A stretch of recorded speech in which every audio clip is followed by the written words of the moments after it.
padamu. Syukurkan kasih-Mu yang mulia,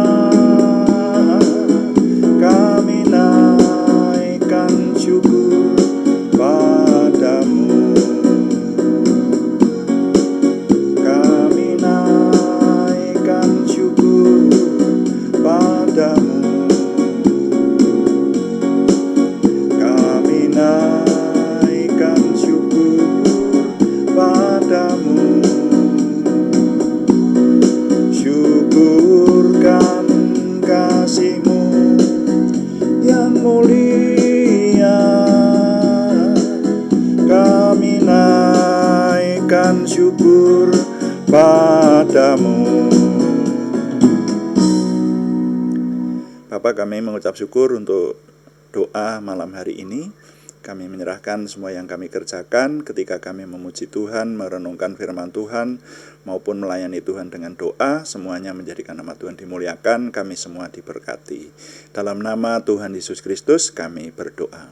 Haleluya, amin. Selamat malam Bapak Ibu Saudara sekalian yang sudah mengikuti doa malam hari ini.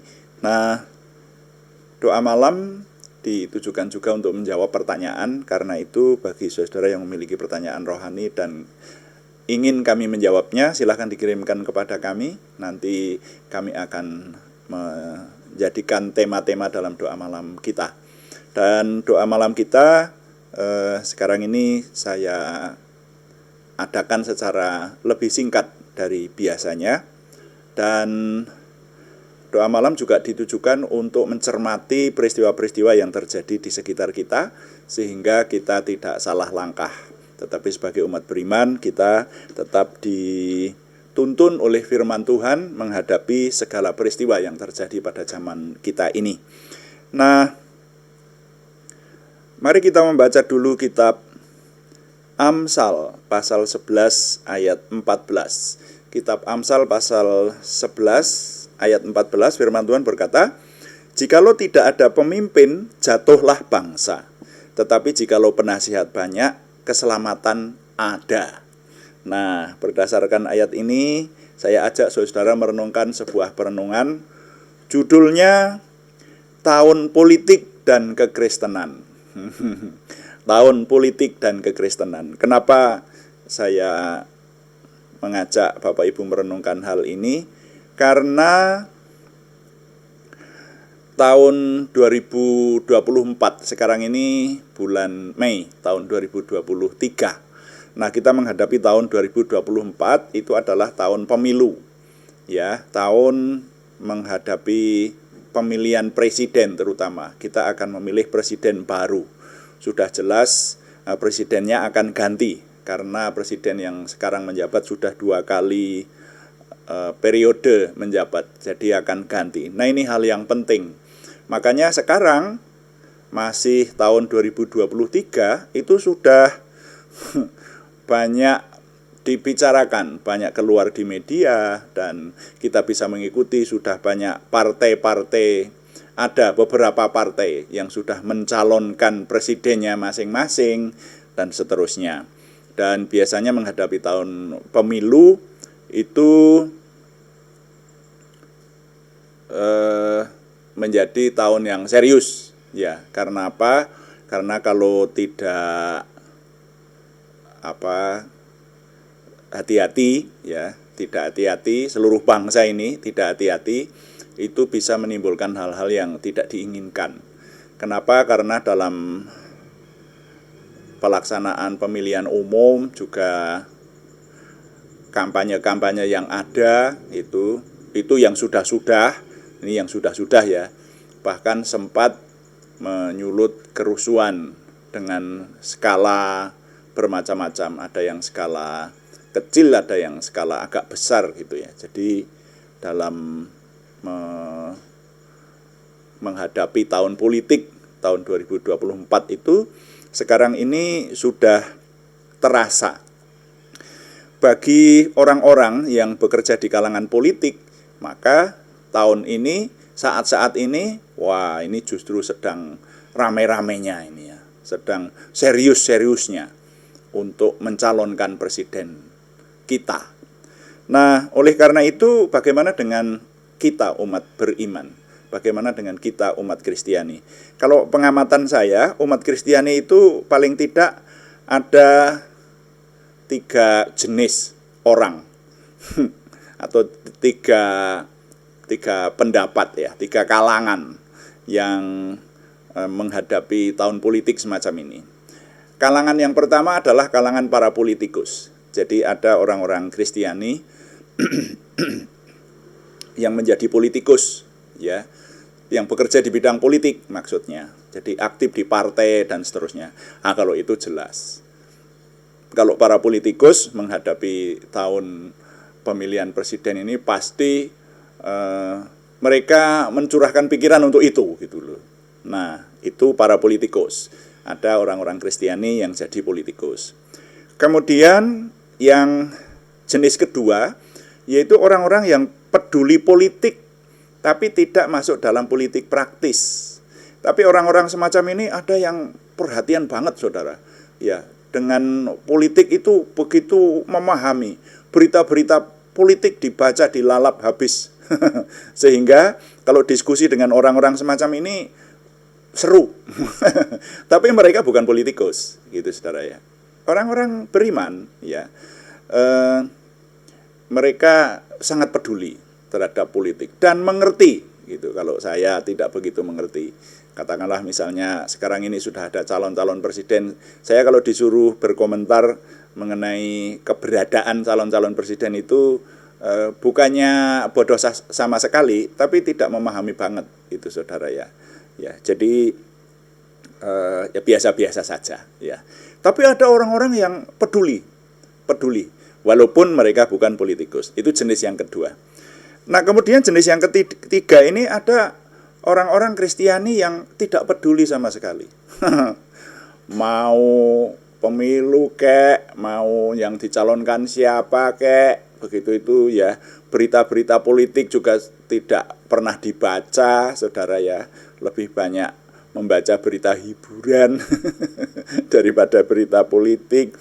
Lalu ada lagi orang-orang yang ada di kalangan ini, ada yang karena terlalu kusuk dalam menekuni hal-hal rohani, sehingga orang berkata, wah, bukan dunia saya.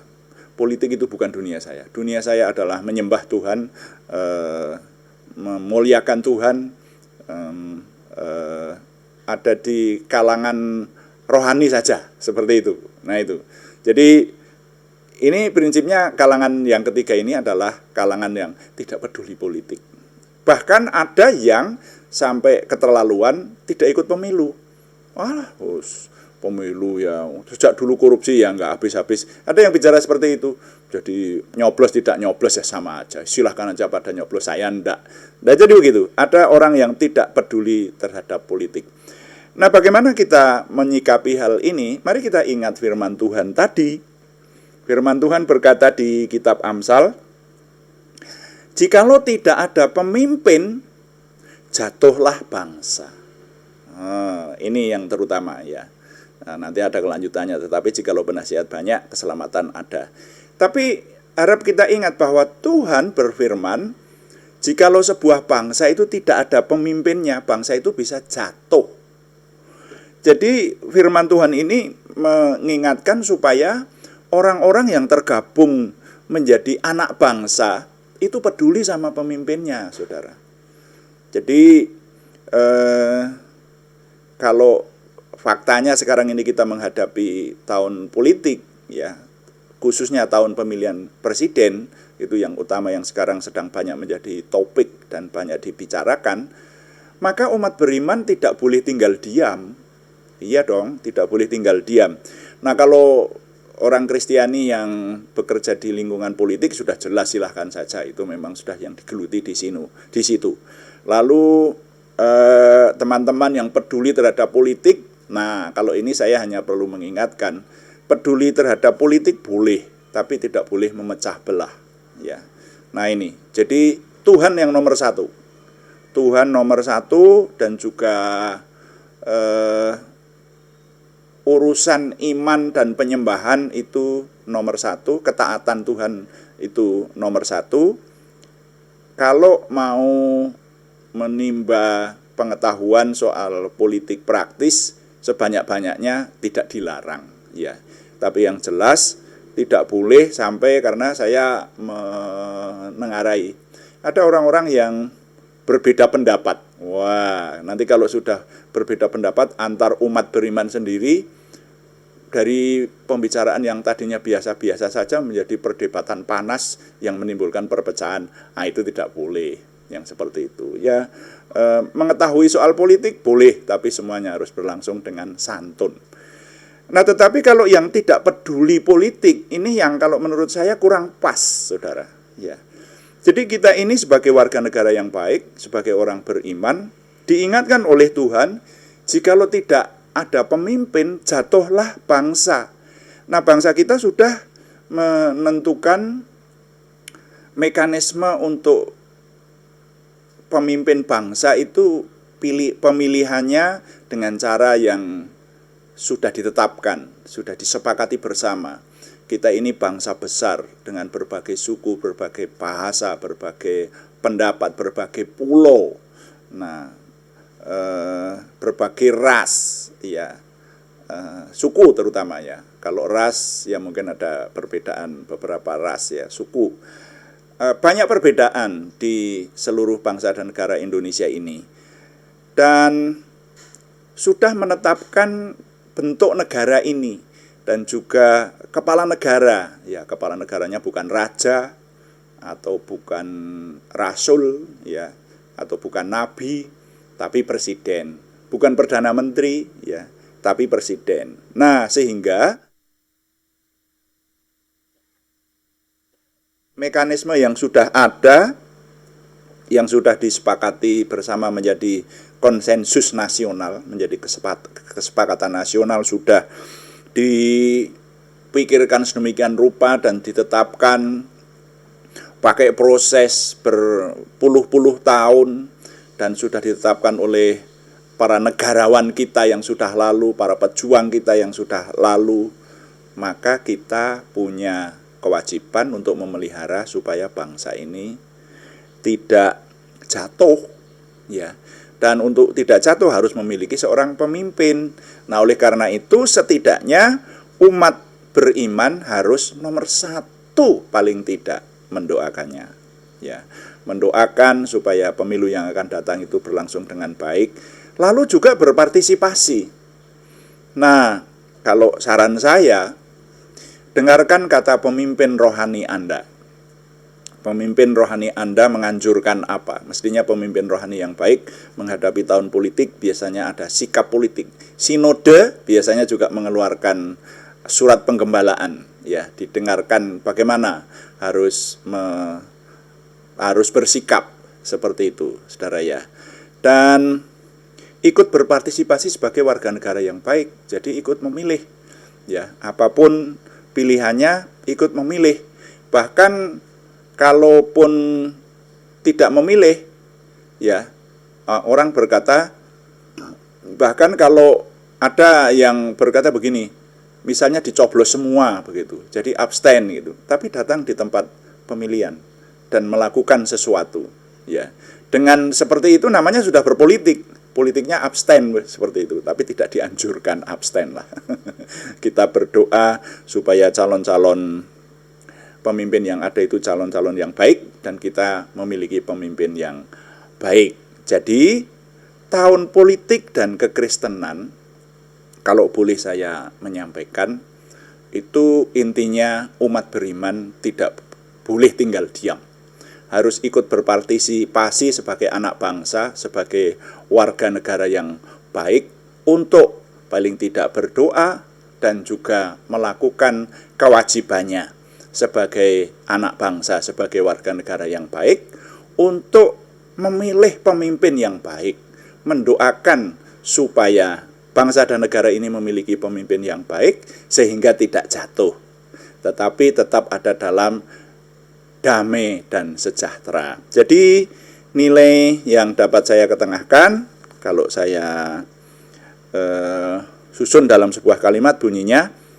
umat beriman harus memikirkan atau peduli akan pemimpin bangsa. Oleh karena itu juga harus bersikap sebagai warga negara yang baik menghadapi tahun politik ini. Saya ulangi, umat beriman harus memikirkan atau peduli akan pemimpin bangsa. Oleh karena itu juga harus bersikap sebagai warga negara yang baik menghadapi tahun politik ini. Tuhan dipuji. Amin. Mari sekarang kita berdoa. Kita melayani Tuhan dengan doa. Mari kita berdoa. Bapa kami yang di surga, dikuduskanlah namamu, datanglah kerajaanmu, jadilah kehendakmu di bumi seperti di surga.